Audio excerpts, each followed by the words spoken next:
And we're live.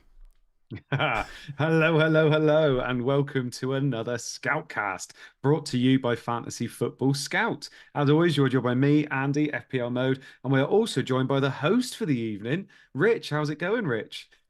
Oh, you threw me. Oh, Oh, that's thrown him you off because threw I've me gone to him off. You always go first. to Seb. I know. It's because I've now not got the screen, so you're above me on my Zoom call. Oh, so So now I you thought want I'd to go speak to me first. Yeah. How's it going, mate? You all Oh, right? yeah, good. Yeah, pretty good actually. I had like a late Christmas yesterday, as in Oh, did you? literally like a late Christmas. Yeah, because we couldn't do what we wanted to do on Christmas Day. So yeah, it's been a pretty Oh, good so you're weekend. hungover today then? A little bit, A little bit. only a I little like bit. it. Something that happened in the late afternoon made me want to Yeah. continue. Oh, yeah, we'll talk about that in a minute. Yes, we will. And Seb, for all us normal people that had Christmas at the normal time, how's it going? Yeah, normal Christmas from a normal village. Good, thank you, my friend. It's been a little while since we've spoken about fantasy football, I think, so we can make up for that tonight. How are you? Yeah. Yeah, I'm not too bad. Although I'm looking at the overall ranks, and your two ranks put together equals my rank now. What has happened? What has happened, Oh, Seb? it actually does. Well, I guess we're just a lot better at this game than you, my friend. Oh, don't. Oh, Famous Don't last say words. that. I know how fickle this game is. I was Yeah, I was gonna 300k a say. couple of weeks ago, literally 2 weeks ago. I mean, yeah, to be fair, is it probably like it's going to be like 20 points literally between all three of us, isn't it, or something? Something like that. It doesn't feel like that long ago that Rich was below me and he was in my DMs going, Andy, I don't think I can play anymore. This is the worst season I've ever had. And now obviously he's above me. So it swings and roundabouts, isn't it, Rich? Yeah, I mean, yeah, quite. I said I'd catch you. You did say you catch me. I didn't mean it, and I didn't think it would be this quick. No, this is the least I've enjoyed FPL all year, to be honest. This is the least I've enjoyed it. It's discussed as a rubbish game. Hope Talking your about eyes rubbish agree and game, see you next week. yeah, bye-bye. No, anyway, we better talk to you about what we're going to be talking about tonight. So it's a little bit weird. Basically, I've got my second screen that I normally use is busted at the moment. So Rich, thankfully, has been happy to do the stream for me. So he is hosting it. So I don't normally have everything in front of me, and I don't today. So it's kind of if it's not quite right, then I do apologize. But we do have a few things that we want to talk about tonight. It's a little bit weird as well because also we don't actually have a deadline until next Tuesday. So we've got quite a long time until the next deadline. The 30th is the next deadline. So we've got the weekend, which is all FA Cup games, and then we've got the deadline on the Tuesday. So we are actually going to have another Scoutcast before you have to lock in, which means that this week's kind of a little bit of a filler one, but we like filler because we get to answer lots of your questions as well. We're going to be looking at our teams and how we got on so far this week, although there is still a game going on at the moment, which is Brighton Wolves, and two of us have representatives in that game, I believe. Then we're going to be looking at some fixtures. We're going to be looking at over-unders, going to be looking at the community team, and we've also got the Q&A at the end from the community. So if you're in the chat, nice to see you. We've got Chip Douglas says Flappy J with a massive heart. I'm pretty sure people are just going to be there with signs up for you now, Flappy J. Paul Krashitsa is in the chat. Greg Williams, Alan Goldsmith, Jack Tur, Damien Bruin's got loads of people in there. Raheem Sparrow, like that. That sounds like a superhero name. So thank you so much for joining us, everybody, tonight. We're probably going to go straight on to our points, and we better start with me, Rich. So let's go on to my points so far. So I took a -4 this week. I got rid of Trent, which is looking more and more like it could have been the bad move in hindsight due to certain players not coming back when we want them to be back. So I took Trent out for Estepinian, and obviously Estepinian's playing tonight. And I also did Son to Foden. I wanted Foden for the double game week, so I thought I might as well get him in now. And Estepinian I just wanted because of his fixtures were lovely moving forward, and he's an attacking fullback that really does play almost left wing at times. So I was more than happy to get him in, and hopefully he gets me some points tonight. I think I need him to get 9 points for me to get a grey arrow, so we'll see whether that happens. But I'm on 54 points -4, so I'm on 50 at the moment. I had Areola in goal with 3, Saliba with 6, Estepinian with 1 at the moment, but obviously he's playing. Porro with 6, Richarlison with 8. Palmer, who was my captain, got me 20 points, which I was absolutely ecstatic with at the beginning of the week, especially with Saka obviously blanking. So I was very happy with that. Saka got me 3, Foden 2, Alvarez 2, Solanke 2, and Watkins 1.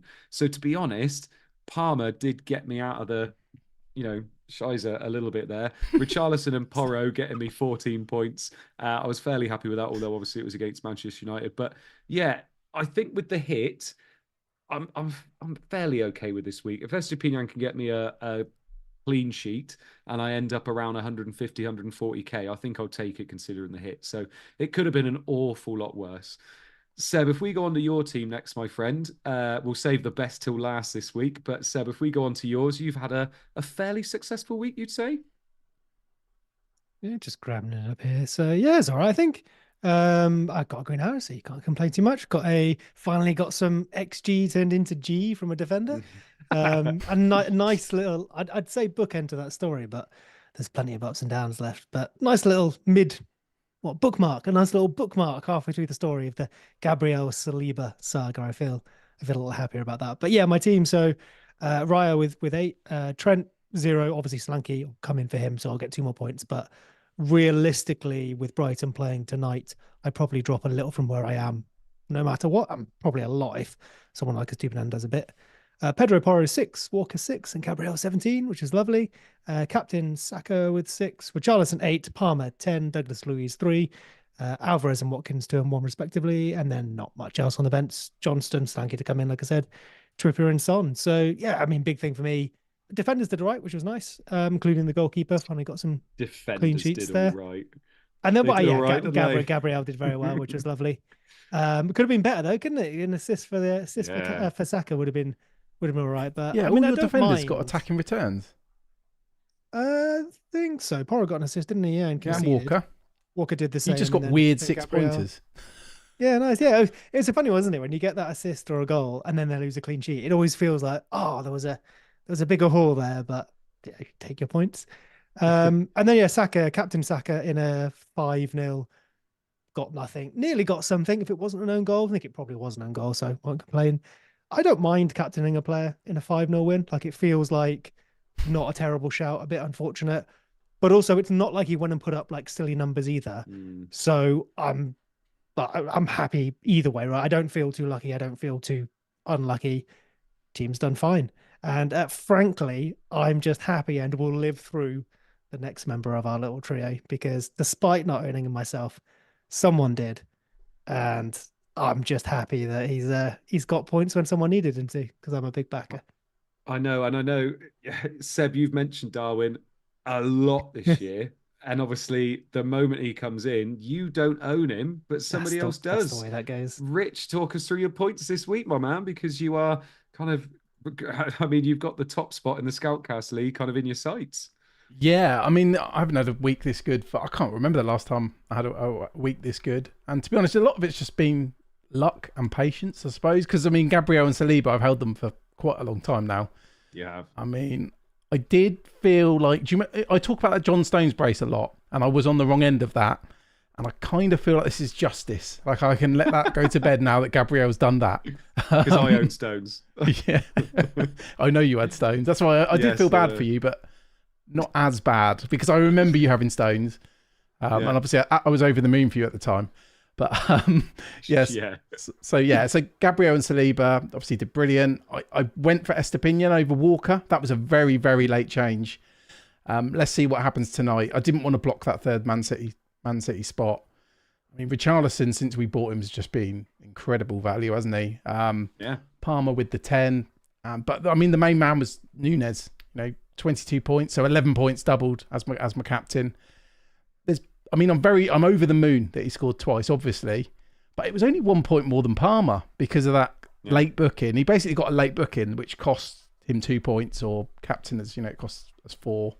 But I'm not going to complain. I was 300k 2 game weeks ago, and now if Estepinian does something tonight, could be in 5 digits.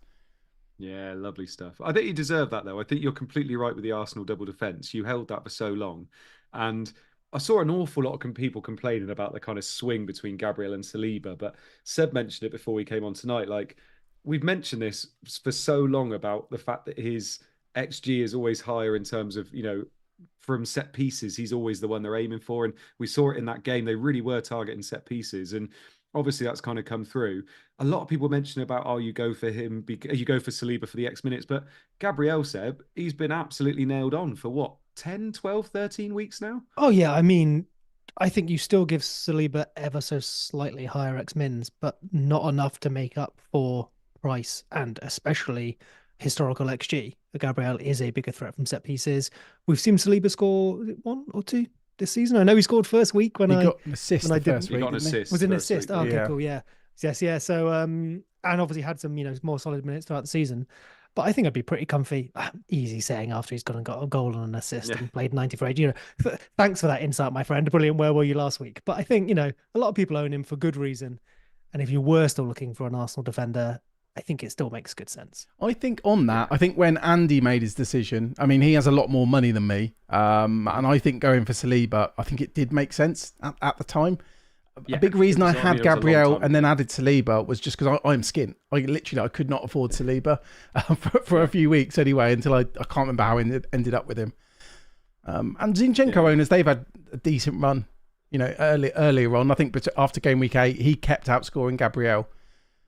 Yeah, I mean, obviously you could get unlucky, and obviously Andy doesn't own Gabriel, so apologies there. But generally, whichever way you went over the course of the season, you've probably grabbed some points from your Arsenal defenders, right? And then, me and Rich have got double in centre-backs or goalkeeper, and nice to actually get some of that come in, because if anything, rather than attacking points, the underperformance feels more like the defence. There's been a lot of tasty fixtures where they've done a Man City and conceded despite dominating. I was thinking this. I mean, there's been so many times. I mean, if they'd just been consistently getting sixes over the span of time, maybe what you'd expect them to get, maybe this would be the same. If you see what I mean, it wouldn't seem as bad if it had gone 6-6-6 and you've only got one Arsenal defender. But yeah, getting it in one hit.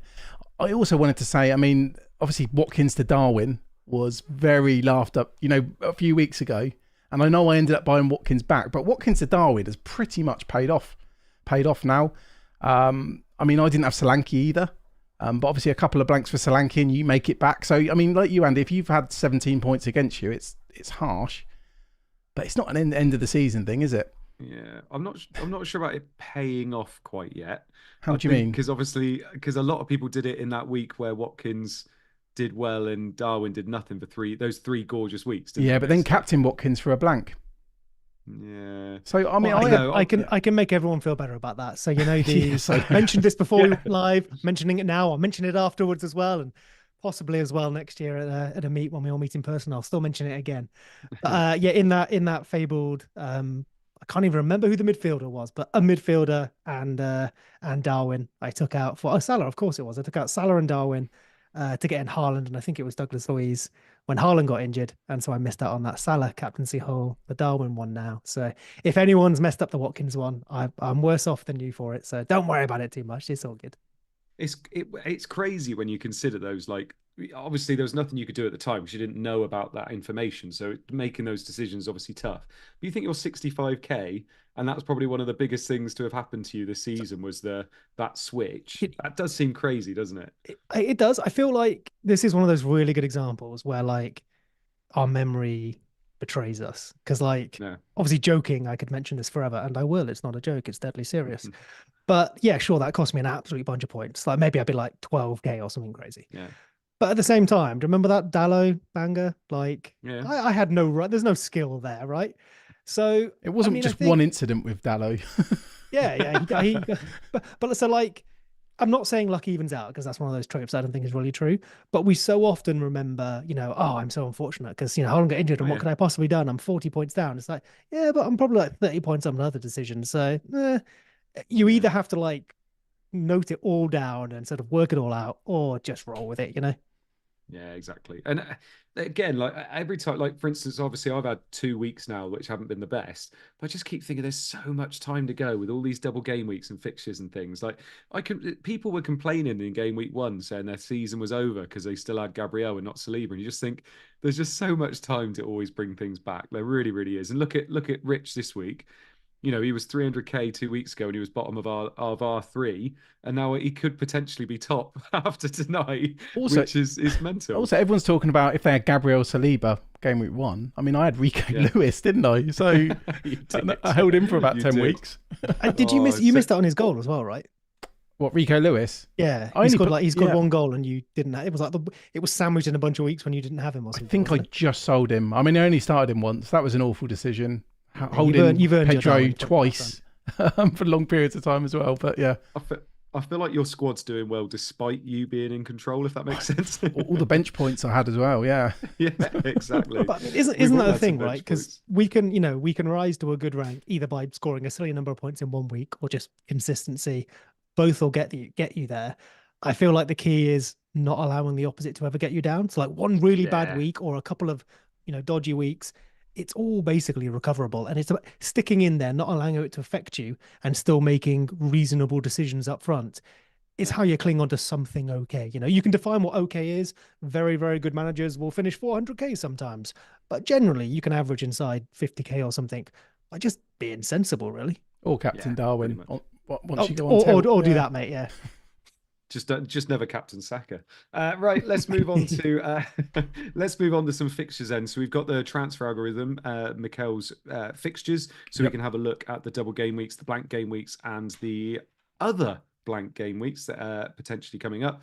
We know that some are dead certs. We know they're 100% going to happen. We know that some are pretty much going to happen. And we know that 29 is going to be a pretty big blank game week for a few teams. Now, it's just coming up on the screen now. So, well, actually, it's been on the screen for a while for you, but it's just come onto my screen. So we've got game week 25 is 100% going to be a double game week for Brentford and Man City. We've got Luton and Liverpool, which we are pretty sure will be a double game week in 25. And then in 26, Luton and Liverpool are going to blank, as well as Spurs and Chelsea most likely blanking. Now, Rich, I know you and me spoke about this quite a lot last week on Scoutcast because we were talking all about kind of our plans moving forward and things.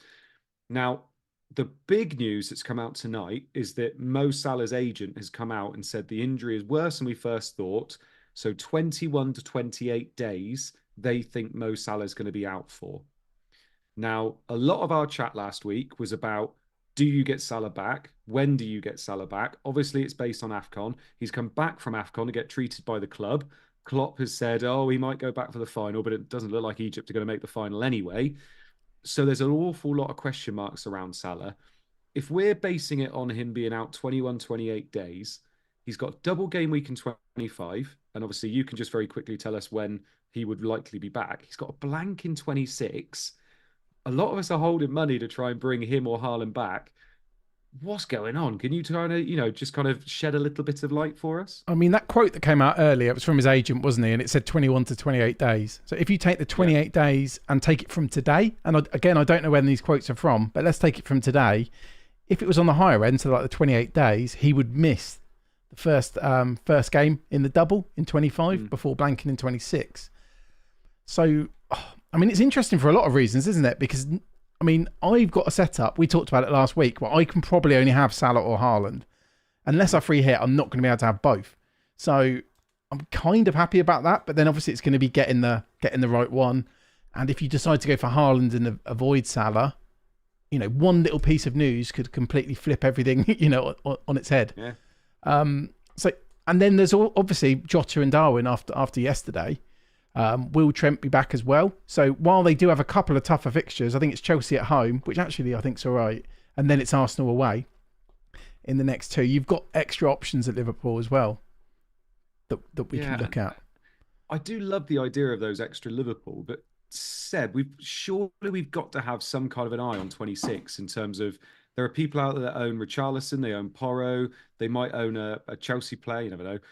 They might already own a Liverpool player. And then if we're getting other Liverpool players in, do you think we need to keep an eye on 26 or do you just think attack 25 with as many players as you can? I guess, and we'll probably cover this a little closer this time, but that's free hit conversation, isn't it? So like your options, maybe with bigger unknowns over Salah, the free hit becomes a little more attractive because if planning is harder than a chip, that means you don't have to plan as well, at least in a positive fashion, can help. So I think that might raise the chance of people playing it. It's all right to start with. But again, I said we can examine that close to the time. For me, the other interesting knock on, like Rich mentioned there, he probably can't afford Salah and Haaland, at least with his current setup, would have to either perform a bit of surgery or choose one of them. If Salah were almost certainly out of one of these fixtures at the very least, it's not just whether you get Salah or not, but it's how do you then construct the rest of your squad going forwards? And are you saying no Salah after 26? If you're committing to say a Haaland and triple Liverpool or even just double Liverpool, there'll be no space for Salah, both in terms of picks in your team and money in your team, maybe. And sorry to interrupt, but just Liverpool also, not only after that blank in 26, they've got a game against Man City, and then they've only got a 17% chance of playing in game week 29 as well. I was just about to say as well. Oh, sorry, yeah. So he's quite dispensable, isn't he? If that injury timeline's true, and it's not just trying to appease the Egyptian fans. So if we're under the impression that he won't be back until 25, maybe midway through 25, and then he's got 2 blanks and a Man City fixture in the next 4 game weeks after, does that make it more sensible to go for someone like a Jota? Because you're going to be playing him up to 25. He's most likely going to get both games in 25. And then obviously he's got the blank, but he's cheap, a hell of a lot cheaper than Salah. Does that mean that you're kind of a bit more sensible if you're going for someone like that now, Rich? It's interesting with Jota, because obviously I was looking at what minutes I expected against Bournemouth. And we talked about it again a bit last week. And I thought Darwin would have good minutes. I thought he'd have better minutes than normal. And my assumption is that Darwin's on penalties, which some people think is McAllister. But we knew that we were pretty confident Jota wasn't going to be on penalties. And we also talked about, didn't we, his minutes. They're not always incredible. But he actually had 90, I think it was 93 minutes yesterday. So he got much better minutes than I thought. I think if you're going to go for him, it's either now, before the Chelsea at home game. Otherwise, you can probably wait till after the Arsenal, because Arsenal's away as well against best defence in the league. Did he switch role as well? So like I was, again, as per, wasn't able to watch it live, but was following a bit of the commentary. And was Darwin right, Jota up front, Diaz left, like nominally, and then at half time I swear they switched it around. So I only watched the second half because of my late Christmas, the good bit. But yeah, I did see a heat map where Darwin, I think he went from the left, didn't he, to the centre? Yeah. Well, he would normally play on the left if he's not up front, but then I guess Jota and Diaz both play left. That's the thing. Like with Hagpo not starting and no Salah, you basically have no one who wants to play on the right. I think Diaz was on the right. Yeah, it was a bit. Yeah, there was some switches that happened in the game. I mean, Seb, you've obviously been singing Darwin's praises all year, and you've always wanted him because his XG is up there with Haaland. To be perfectly honest, obviously we've seen that with the stats. Are you tempted? Are you tempted to lose someone like a Watkins, a Solanke? He's got the double game week coming up in 25. He could be on penalties. Rich has already gone there, and look at him this week. He's it's the happiest he's been. Surely, like you're tempted to go there, are you? Or is Jota more tempting for you? I mean, I've only got Trent, who may not be fit. So both. I've got 2 free transfers as well. So both is possible, but it comes back to the previous conversation of like going into it and then having to get out of it, inverted commas. I think with my team, I prefer Jota just in terms of, so I didn't go Foden. I'm pleased I resisted Foden last week, although very much post fact, right? Before the match, I was like, I don't like this. Sure. But yeah, I rolled that transfer instead of getting Foden. And so say like a Douglas Luiz to Jota, I still got Son, right? That would have been Son to Foden. So maybe that's the Jota spot is possible. But again, sorry, a terrible answer, but I think I'll wait till closer to the time. I don't think I will go and grab like both of them now with those 2 free transfers. I think I will probably wait a little bit. And it depends on squad makeup, really. I was just about to say that it depends on squad, because I think there's a few people holding Salah that kind of not need to do the move, but it kind of makes sense in their squad to do the move, doesn't it, Seb? Where like you're looking at it and thinking, there's another 3 weeks yet until I get the game week 25, and it almost feels like maybe you're missing out on points because you've got that long-term vision in your head. And I feel like there's quite a few people that do that. When you get to the double game weeks, you're thinking, right, I've got to think about long-term, and you can tend to miss out on those short-term points. Is that right? I guess, yeah. I mean, it's a balance, of course, because, points now, points later could equal same number of points overall. So you want to go for the one that you think is going to yield the highest number of points. Obviously, well done. Thanks. A game that's about scoring points. Get more points. Good insight. But yeah, I think there's a temptation, of course, to bias ourselves to the thing that's happening sooner and worry about later. Yeah. Speaking of which, like Man City, if you at my situation, right, to have Walker and what else do I have? Oh, Alvarez, of course. So like De Bruyne back on the scene. If Salah's not fit, maybe there's some money to spend there. Minutes, we'll see. Foden, a lot of people got him. I still think he's a good shout. I wonder if City is as much a priority as Liverpool in these coming weeks, if you say don't have a number from each club. Well, you've literally made me come on to my next point, which is lovely, Seb. You've done this before. So The next thing I wanted to mention was the fact City 100% have a double game week in 25. Now, I'm seeing an awful lot of trying to think of the word now when people definitely know what the answer is. Definitivism? A lot of definitivism in the community at the moment where people are saying 100%, yep, KDB's back, got to get KDB. Yep, Darwin's back, got to get Darwin's going to be electric without Salah. Like, there's a lot of people saying this is definitely what's going to happen. Now, KDB, I know we spoke a little bit about last week, Rich. So I'm going to go to Seb first because I know we've spoken about it a little bit already. I'd love to know what you think about KDB, Seb, in terms of he's got the double. If Haaland isn't back, he obviously came back this week and was electric, absolutely brilliant. I think he played 21 minutes, whatever it was, got a goal and assist, looked absolutely brilliant. I'm assuming he's got to be on our radars, but how hot or cold are you on Kevin De Bruyne at the moment? So I historically adore him. Like non-Leeds players, he's probably my favourite current non-Leeds player, and in FPL have adored him in the past. Mm-hmm. I think if you got De Bruyne last week, you made a bad decision, and it was basically proven because he was benched and got 20 minutes. Him getting a goal and an assist in those 20 minutes is grand. Like, you got away with it. And if that, if your call was he'll come off the bench and score, fair enough. You didn't make a bad decision. You made a great call. But realistically, you gambled and he didn't start and he got very few minutes. And I feel like that is almost more important for our decision making than him getting a goal and an assist, which we know he can do that. He's a world-class midfielder. I don't think you're getting 90s out of him every week. Maybe you are. Maybe City now need him. But if you need a player in that double, an expensive player in that double, would we be confident that he's getting 180 or 170, 160 minutes in those two matches, which is really what you're going to want there. If Haaland aren't available, we're probably looking for captaincy. If you own De Bruyne, you'd be very, very tempted, but you'd want confidence in those minutes, I think. The only reason maybe that's offset a bit, if he keeps fit until then, obviously he'll be in a better flow. And also, I don't think anyone, Foden, even Alvarez, especially with players back fit, I don't think anyone could turn around, okay, cool, De Bruyne isn't going to get 90 every week, but who is in that midfield and attack? Like, who can we be super confident in? The main difference there, I guess, is price and the fact that you put a lot more into De Bruyne than you do those other players. Yeah. So, Rich, if I kind of passed it over to you then, based on the information we've said about Man City and the information we've said about Liverpool, if you said in your head, right, I'm going to sell Salah. I've kept Salah. I'm going to sell him now. Don't expect him to play both games in 25. Don't want him after that for the next 4 game weeks. So I'm going to sell him. Who would you be prioritizing? If you didn't have any of the assets, if you were just starting from a blank slate, who would you be selling Salah for? Would it be for a Man City or Liverpool player, or would it be for someone else? I'm assuming it would be Man City or Liverpool, but you never know. Yeah, I mean, personally, for my own team, I'm probably looking at Eze, which I'm sure you'll both be pleased to know.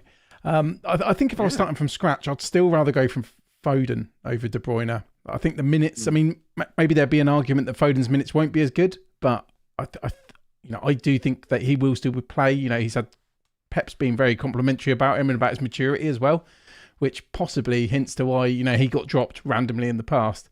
So I'd still be a bit more confident in Foden than De Bruyne. And, if we're looking ahead, because the good thing about Man City assets over Liverpool is they're 100% guaranteed the double in 25. Yeah. It's not just a 70% chance, it's 100%. And also in 26, if you're not using any chips, they definitely have a game as well. So, I think I'd still be prioritising Foden. There's a lot of players we need news on, because if we get news on Haaland, like Alvarez is linked to him so closely, not just because of game time and playing up top, but the pens as well. And we've had De Bruyne say in the past he doesn't like taking penalties. I'm pretty sure I'm not making that up as well. And I mean, he's not a huge goal scorer. That does ring a bell. And like when he had them a couple of seasons ago, he did miss. He missed a few. I want to say a couple. Maybe he missed one, but that does ring a bell. Yeah, I'll probably have a little dig on that, because I'm pretty sure he said he doesn't particularly like taking them or something along the lines. It'll be Alvarez when he's on the pitch and Haaland's not fit, right? Yeah. We've seen he has done that in the past, whether De Bruyne's been fit or not. You'd imagine so. And then if you wait till nearer the time, as in if you didn't go for one of these now, maybe you could look, and you're a bit skint like me, maybe you could start looking at players like Doku, for, a 1 week punt who's much, much cheaper.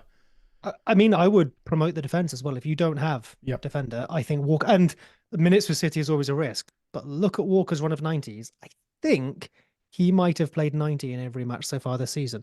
And if he hasn't, it's because he didn't start at all, which you're right. Helpful. He has. Awesome. The only thing that put me off was some tabloid speculation on him, and he still started. Oh yeah, I remember before you got your Gabriel and Darwin hauls when it was about Walker. Yeah, Yeah. those 6 points feel like a long time ago. For anyone who's obviously interested in that, I think Rich was put off making the Walker move because of news. I paid no attention to the real world as per usual. Didn't see news. Got Walker. Was very happy. Yeah. So you had a go about the De Bruyne owners making a bad decision.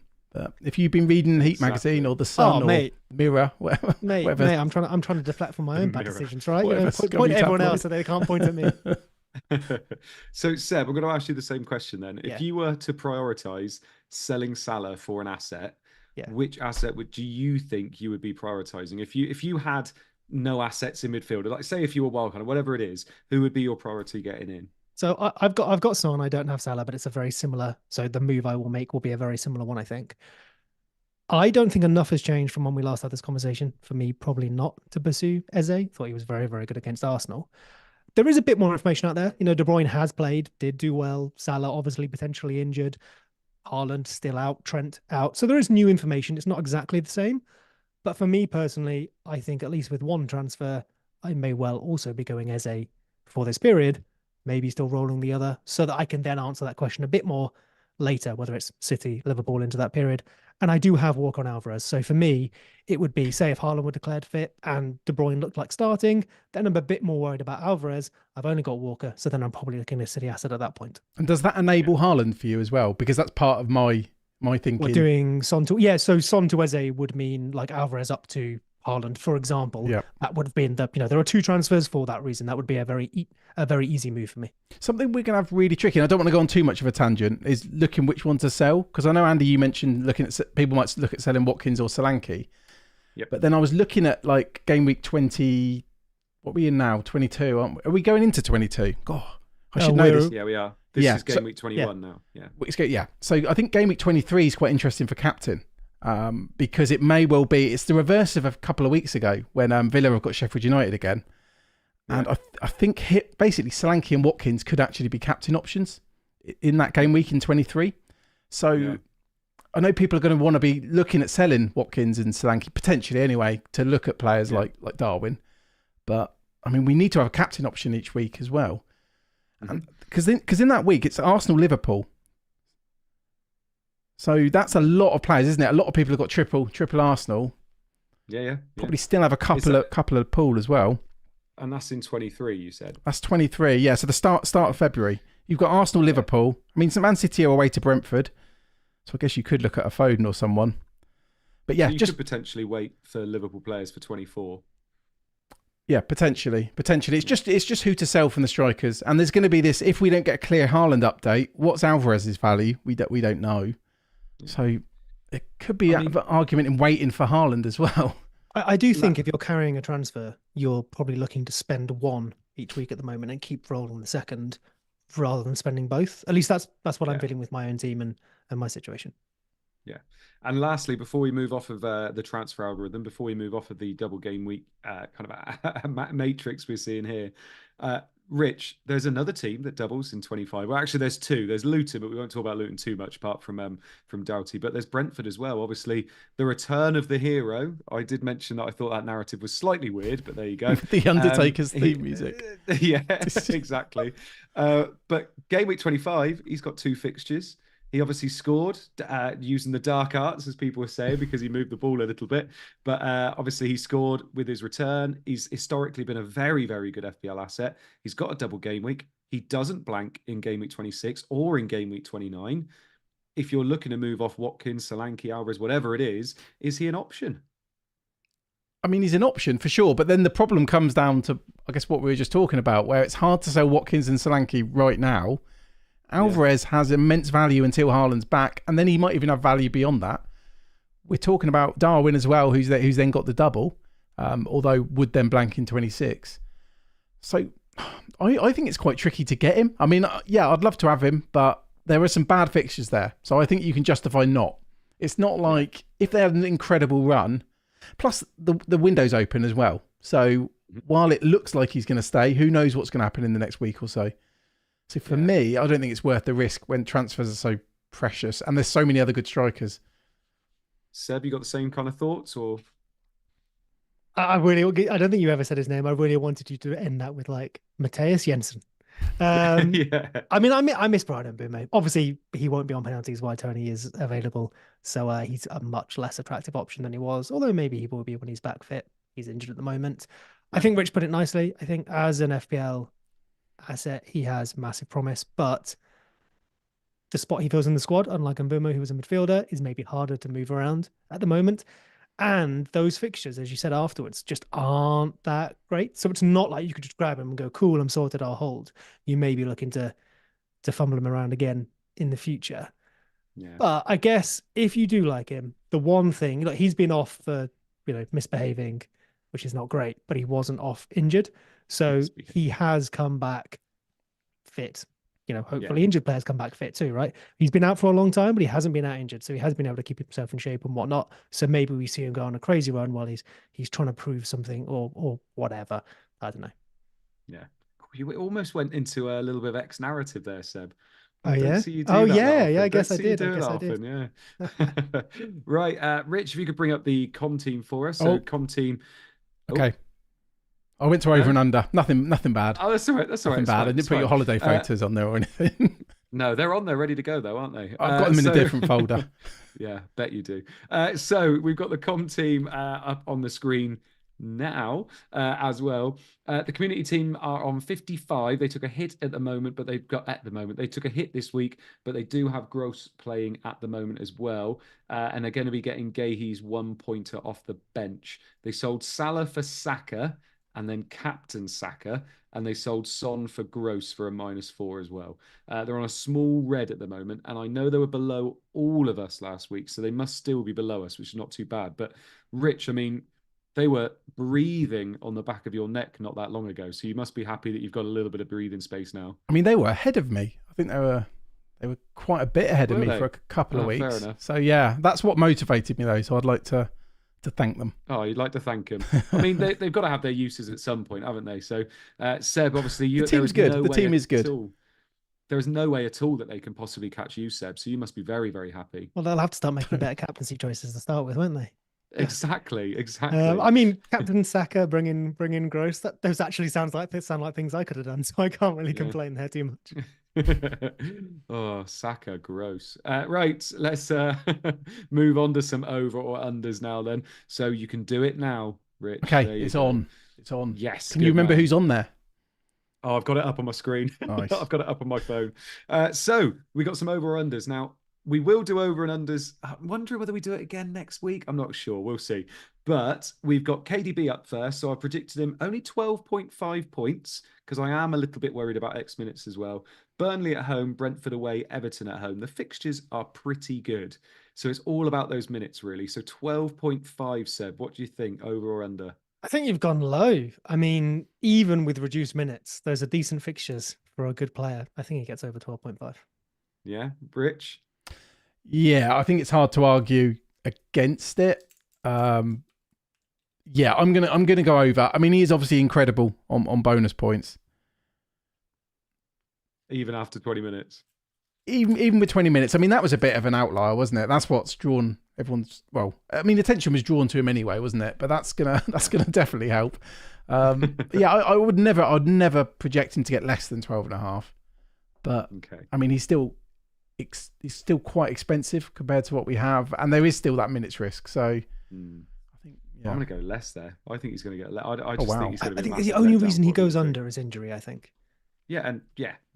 I mean, which is fair if you're predicting him to pick up another. Or he starts one or none of those three.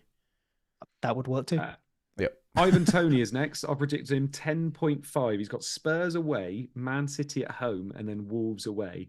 I would say those are comfortably the worst fixtures out of the 6 I picked. What do we think, Rich? 10.5 for him. I think I've got to go over purely because I've been harsh this week, apparently.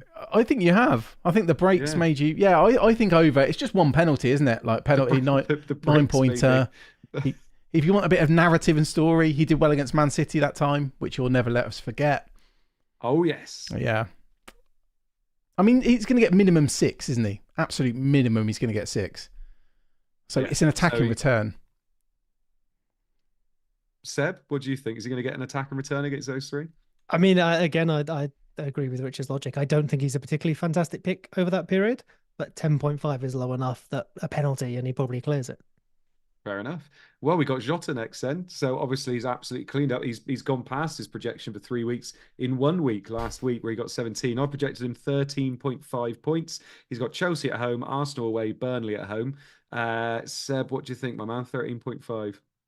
I think this is a better. Sorry to be judging your your ability. Oh no, it's fine. You're normally it's so fine. good, mate. So we're not angry. We're just disappointed. I think 13.5 is a bit better because Chelsea. I don't really know if they're tough or not. I mean, I guess that fixture's in white, not red now. Arsenal's tough, and then Burnley is all right. Minutes maybe. So even with Salah out, there are still kind of 4 players for 3 spots, give or take, assuming they play the 4-3-3. I think he gets good enough minutes. And it feels like, to go with the X narrative again, if they were to score against Arsenal, even if Arsenal win, Jota feels like the player that often does that. I swear I remember Jota headers against, teams like Arsenal, Man City. He feels like a player who can clutch that up. So I think he could clear 13.5. I will go just under, because let's say he's benched for one of those, and if it's Burnley, I think he's in trouble. So I will go just under, but I could well be wrong there. Yeah. Rich? I think we talked about it last week. I think it was Jota who scored a brace off the bench against Arsenal a couple of seasons ago. I'm actually really confident in Jota's minutes now, based on that game, based on the cup game the other day. I think Jota and Darwin, it just feels to me, how can you not start them? So I'm just going to assume they're going to start every game. Whether or not Jota gets a few early subs, I don't know. I mean, obviously with Salah out, and he played 93 minutes the other day. So I'm going to go over again. I'm feeling very generous today. I do agree with you that I do think Jota, I don't see how he can't play games because they need goal scorers. Like, obviously they lost Salah for a bit. They need to have players on the pitch that are actually going to score goals. I think Jota and Darwin are the only two that can really score goals consistently in that team. I don't think Diaz is the massive goal scorer. Darwin can score goals. Yeah, I know. I don't think Diaz is the goal scorer. Gakpo isn't the goal scorer either. I think they're the only two really. So yeah. I'd be very surprised if he doesn't play moving forward, especially while Salah's out. That's the thing. And this has been without Trent as well. Yeah. Yeah. I'm already. I will stick with my under, but I feel like I said it for variation. But I will stick with it. But yeah. You think as well, it was windy. They did well to win when it was windy. They haven't won before when it's been windy, so fair play to them. Watkins is up next, 12.5. That was one of Klopp's excuses, wasn't it? He didn't win the game because it was too windy. So Watkins is up next, 12.5 points. Newcastle at home, Sheffield United away, Man United at home. What do you think, Rich? Over or under? I think I'm going over again. I mean, it's 2 home games. We know Villa are better at home. I know he's not scored many recently, but you just see 2 home games. Sheffield United, yeah, I'm going to go over there. Yeah, Seb. Yeah, I think over. I think even with it not being the best fixtures you could hope for, although decent enough, minutes involvement, I think there's enough for him to get to 12.5 there. Yeah, Saka is up next. Obviously, I know there's a lot of people in the community that captained him. I think in the Content Creators League, 78% of people captained him. I think it was. You don't listen ridiculous. to content creators, mate. Oh, I know. I put up a poll saying who's going to be happier. Is it going to be Seb, me, or Rich for who we captain this week? And obviously, pretty much everybody voted for Seb, and hardly anybody voted for Rich. I'm always bottom of these polls. Turned on its head. You are. You are every time. Oh, just like a dead stripper. Yeah. But you are always bottom of the polls. But what do you think, Seb? 13.5. Not as Forest. I think you should stop going to those clubs, my friend. Is what I think. Nottingham Forest away, Liverpool at home, West Ham away. What do you think? 13.5. 13.5 same as Jota is interesting, and not dissimilar fixtures in terms of maybe what you'd project score wise there. I feel like under, but maybe I'm just coloured by the recent result. Yeah. I want to copy Rich. I'll go under. I'll go under so that when I have him and probably captain him again, I've protected myself there, narratively from that. Fair enough. You are all about the narratives tonight. Rich, what do you think? Just chucking in some narratives. Sorry, I'm still laughing at what you just said, Andy, as well. I know. Every now and again, I'm like, do I say it? I'm like, oh, just say it. Might take this video down now. Anyway, I think Saka's over. And I did think to myself before the Arsenal game the other day, I thought if Saka blanks, he's going to become a very popular sell. And if Saka hauled, I think he'd be in the captaincy discussion this week. I mean, if all he'd done is what Palmer had done and scored a penalty, you know, the whole narrative on him, I'm still very high on him, but I've had him, you know, every game week. I mean, this season. 5-0 Arsenal is great. Like captaining a player or owning a player, you know, an attacking player in a team that win 5-0, it feels like you got half of the way to like the correct prediction.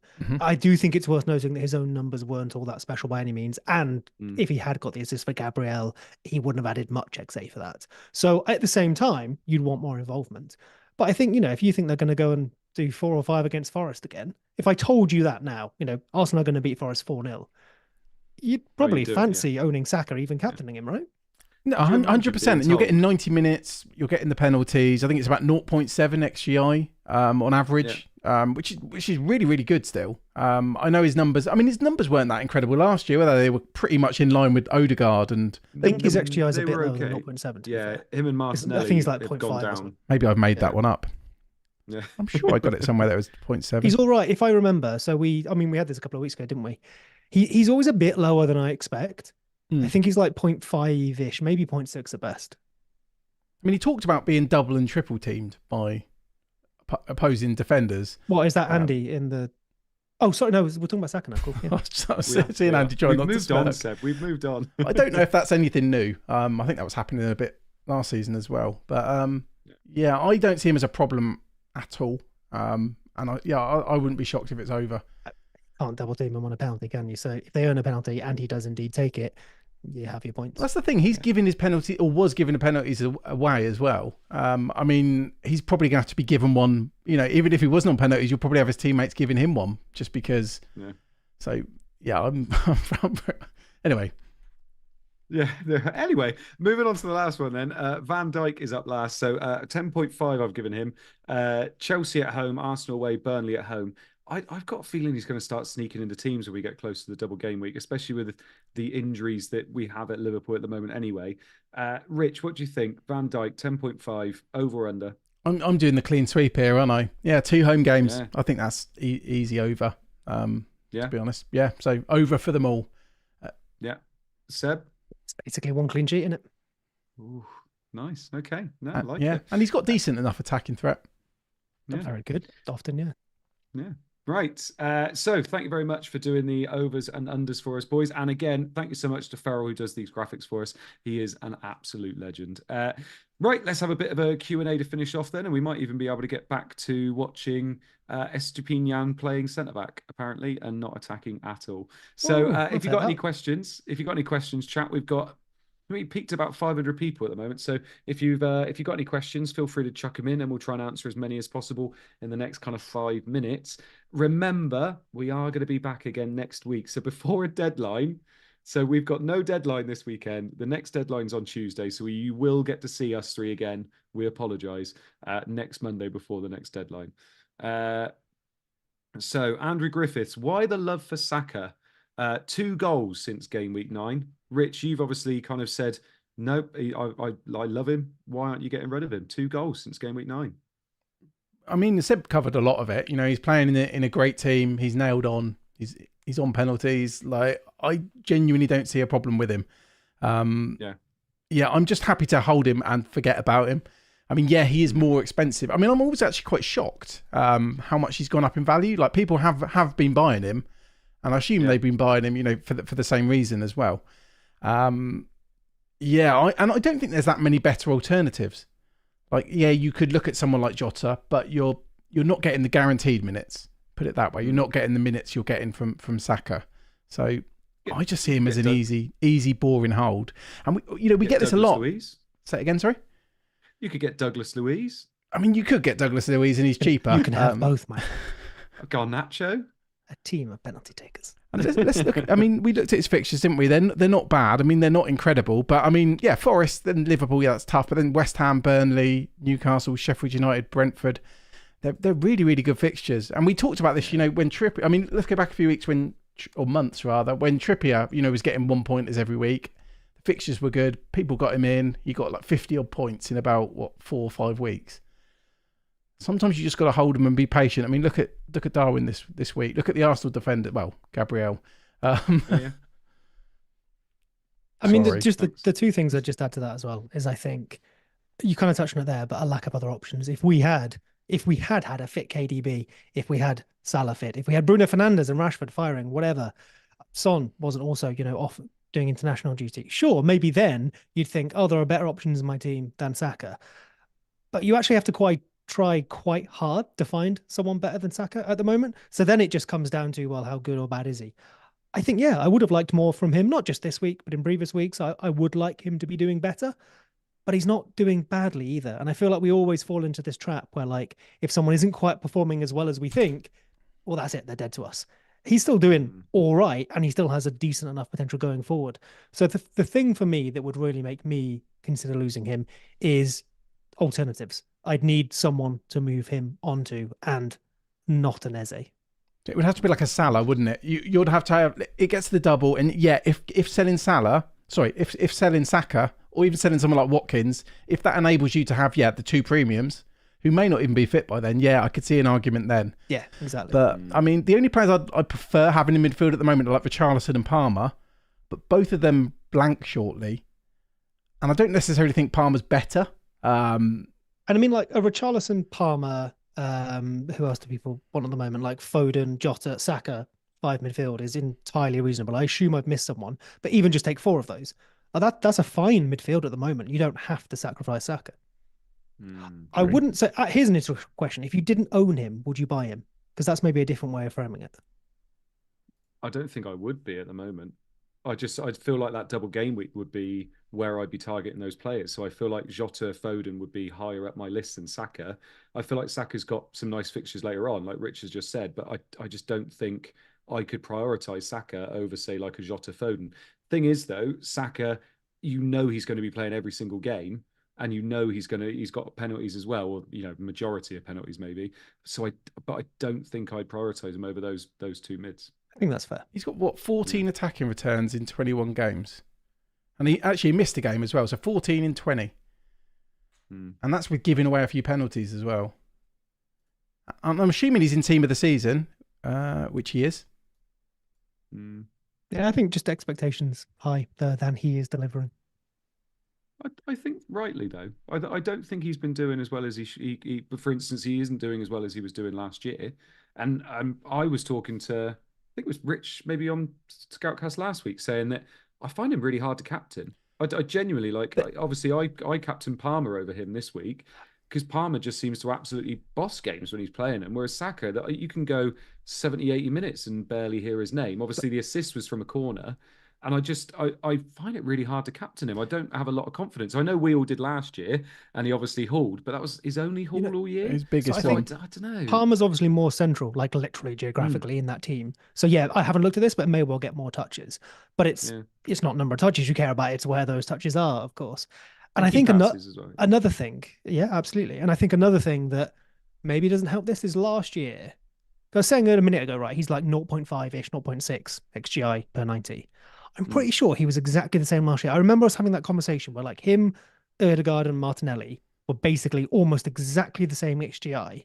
Yeah. So it was like minutes and then if penalties moved around. And if Saka lost penalties, which he's lost a little bit of them, we thought maybe he dropped off. And if, say, Ødegaard earned them, then he'd become a clear pick based on last season's numbers and prices, of course. Saka still probably is top of that list for penalties. So I don't think you can do that. But the big difference is that Saka and Martinelli too, was overperforming a lot more last year. So putting up the same underlying numbers, but getting more points for it. Whereas this season, I don't know if he's over or under, maybe he's slightly under, but he's got basically the same base level of performance, but we aren't seeing as many points for it. So naturally, of course, we feel like he's doing worse because for us in FPL, he is. But in terms of, I think, the more predictive measure, which is those underlying numbers, he basically isn't any different. Maybe he's slightly worse, maybe he's slightly better. So I think, when we say our expectations are higher than what he's delivering, I think that's because last year we were just used to him delivering more than he deserved. There was, so I think it was the World Cup. So what was that? That was Christmas, wasn't it? The World Cup was over December. And I remember Saka after that World Cup, and I know I think you went Foden, Seb, and we talked about that a lot, didn't we? Foden or Saka. I went Foden instead of Saka because he had Leeds, But Saka's ownership, I remember it being like 10 to 20%.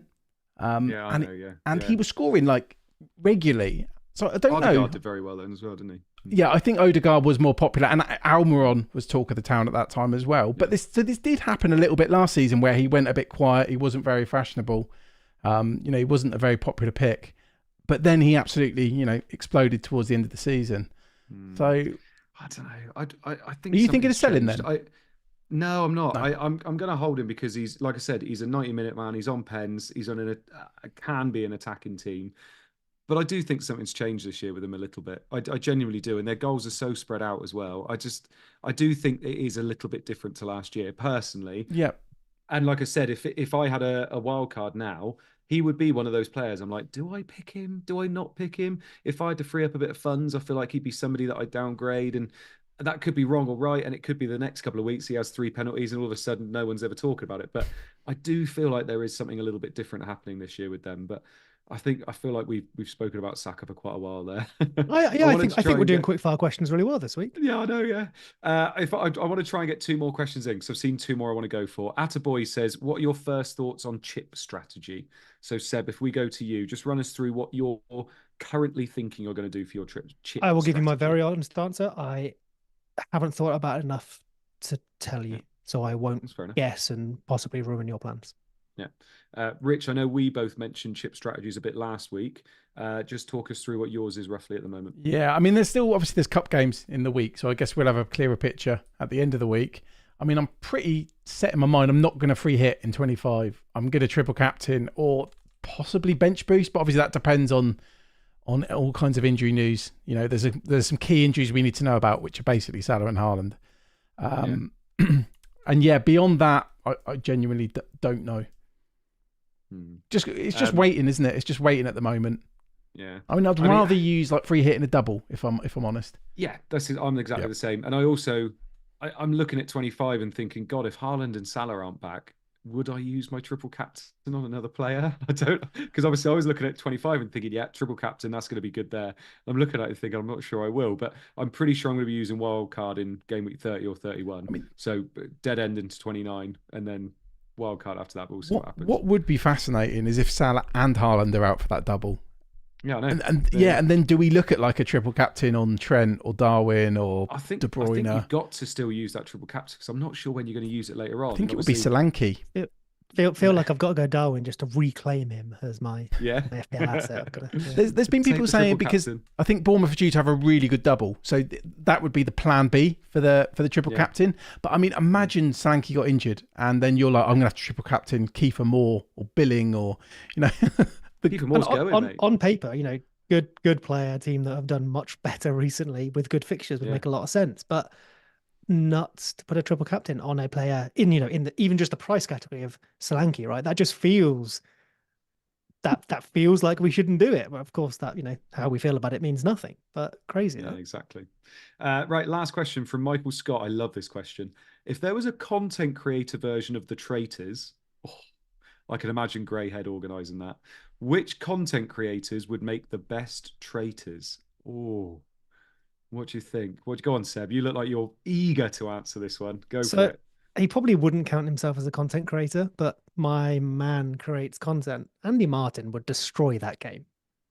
No, everyone would just vote him out. So it'd be the worst. I think he would. I think he would. What, you think people wouldn't vote him?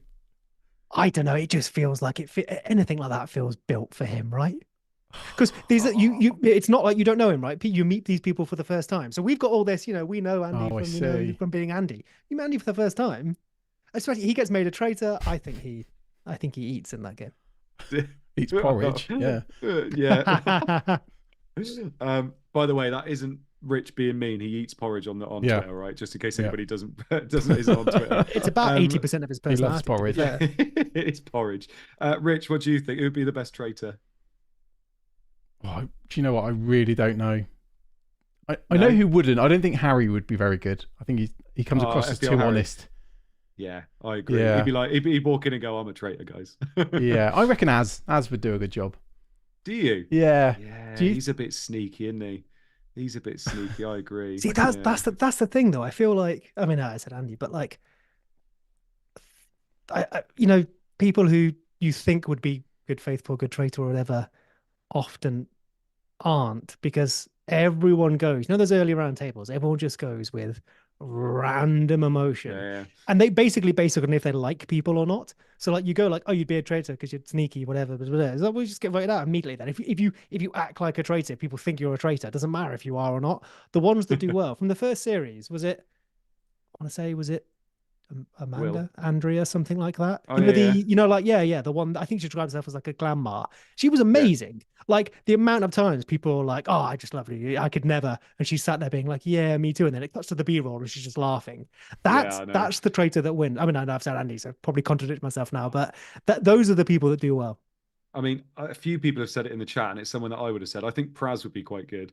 I think Praz would be really unassuming, and everybody would be like, I really like this guy, and he's like secretly. I think he'd be too good. I reckon he'd work it out quite quickly.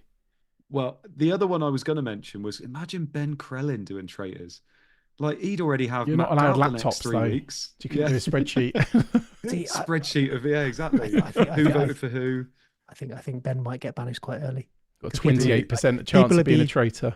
Yeah. I like it. I think that'd be good. But yeah, apart from that, I do think Az would be quite good as well, mate. I do think he'd be quite good on there. I think I'd be for awful it as well. For what it's worth.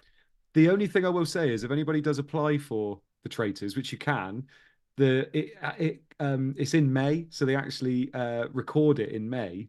So you would miss double game week 37, I think it is. So if you do it, be warned, you're going to be lower down. That's why Az is getting his chips out the way, isn't it? Yeah, that's what it is. He knew what he's doing. He knows what he's doing. Right. Thank you so much for joining us. People in the chat, we had over 500 people join us at one point, so thank you so much. Rich, thanks so much for joining us tonight, my friend. It has been weird. I have gone to you first each time because you're on top of me in the Zoom call, which it's felt weird, but thanks so much for joining us. No, thanks for having me. And we'll be back again next week, and we'll have to go through the Darwin captain again and all of that, won't we? God, no, we won't. And for one final time.